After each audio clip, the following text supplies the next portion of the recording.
par Patrice Voire. Vous avez la parole.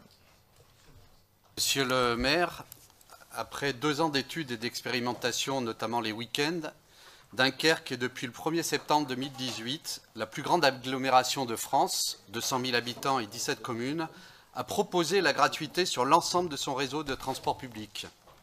Elle a accueilli les 3 et 4 septembre les premières rencontres des villes du transport gratuit.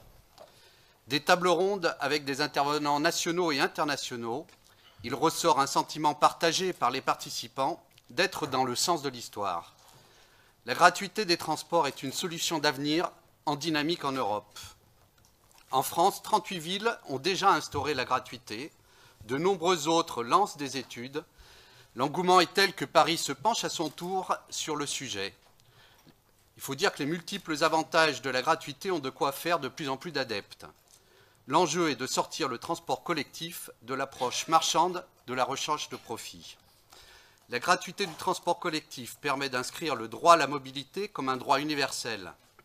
Elle entraîne une nouvelle culture des transports et de l'espace public, droit à la ville, recul de l'isolement et de la relégation. Elle contribue à redynamiser les centres-villes et toutes les expériences de gratuité montrent une baisse de la délinquance et des incivilités. La gratuité, c'est du pouvoir d'achat supplémentaire, non monétaire, un progrès vers plus d'égalité, l'amorce d'un projet de société du mieux vivre ensemble, à l'opposé de cet univers impitoyable que nous subissons. Grenoble a été en son temps pionnière en matière de transport collectif. C'est la plus grosse ville de France qui s'est dotée d'un maire écologiste en 2014. Allez-vous laisser stagner notre ville dans le palmarès des villes les plus polluées, les plus embouteillées, à la traîne en matière de droit et d'égalité? La tarification solidaire que préconise encore aujourd'hui votre majorité n'a pas l'effet de la gratuité quant au droit à la mobilité. Elle reste un coût et laisse beaucoup de monde à quai. Vous le savez, le transport est responsable de 29% de gaz à effet de serre en France. Or, les expériences de gratuité des transports collectifs montrent que cela fait baisser les déplacements en voiture. Grenoble fait partie des agglomérations concernées par d'éventuelles sanctions de la Commission européenne. La pollution dans le bassin grenoblois est responsable de 155 décès prématurés par an. L'agglomération grenobloise reste une des villes françaises les plus embouteillées. Dans la dernière étude, Grenoble est classée 6e avec 26 heures perdues en moyenne dans les embouteillages. Au final, le niveau de trafic automobile généré par les habitants contraint à des déplacements pendulaires journaliers de et vers l'agglomération grenobloise a des conséquences graves sur la santé et l'environnement et impacte fortement le budget des ménages. Outre l'extrême urgence climatique, la pollution de l'air est désormais considérée comme la première cause environnementale de mort prématurée dans le monde. Déjà en son temps, Karl Marx, penseur de l'écologie, réclamait la mise en œuvre d'une règle verte, rendant impossible gaspillage et pollution, traquant la spéculation financière oublieuse des besoins humains. La règle verte de Marx, c'est l'économie centrée sur la valeur d'usage des produits et des biens communs à tous. Dimanche dernier, vous vous êtes rendu au parc de la Courneuve à la fête de l'humanité et je m'en réjouis.